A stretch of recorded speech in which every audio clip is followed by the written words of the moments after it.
Dear friends and relatives, இந்த வீடியோவில் ரொம்ப ஒரு யூஸ்ஃபுல்லான விஷயத்தை தான் பார்க்க போகிறோம். என்னென்னா, இப்போ கிளைமேட் சேஞ்ச் ஆகிட்டு இருக்குது, பனி அதிகமாக பெஞ்சிட்டு இருக்குது, மழை பெய்யுது.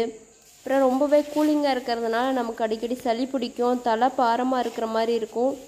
இதுக்கெல்லாம் வந்து நம்ம என்ன பண்ணலான்னா, இந்த மாதிரி ஒரு 2 வீக்ஸ் ஒன்ஸ் வந்து நம்ம இந்த மாதிரி கருநொச்சி, கருந்துளசி, அப்புறம் லெமனுடைய அந்த இலை, எலுமிச்சை இலை, நம்ம வந்து அது நமக்கு வந்து எதெல்லாம் வந்து ரொம்ப அதிகமாக வாசனையாக இருக்கக்கூடிய இலைகளோ அது எல்லாமே போட்டுக்கலாம். இதோடு நம்ம வந்து யூக்லிப்டஸ் இலையும் போடலாம்.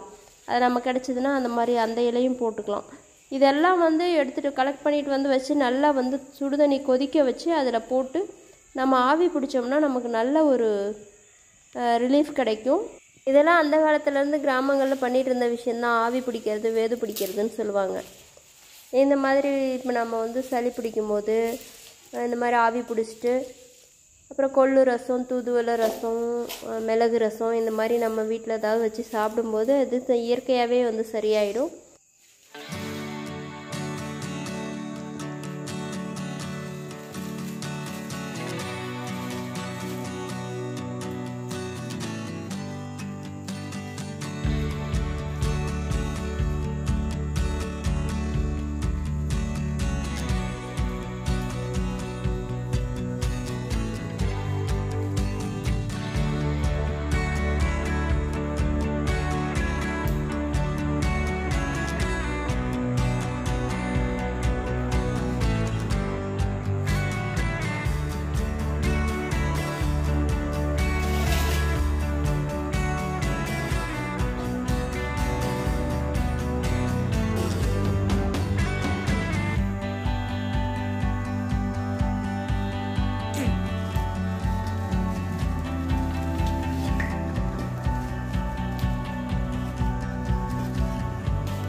இப்போ நம்ம ஒரு பெட்ஷீட்டை போட்டு போத்திக்கிட்டு உள்ளே வந்து நம்ம அந்த ஆவியில் கொஞ்சம் நேரம் வந்து இருக்கணும். ஒரு 5 நிமிஷம் இருந்தால் போதும். நல்லா வேர்க்க ஆரம்பிச்சிரும்.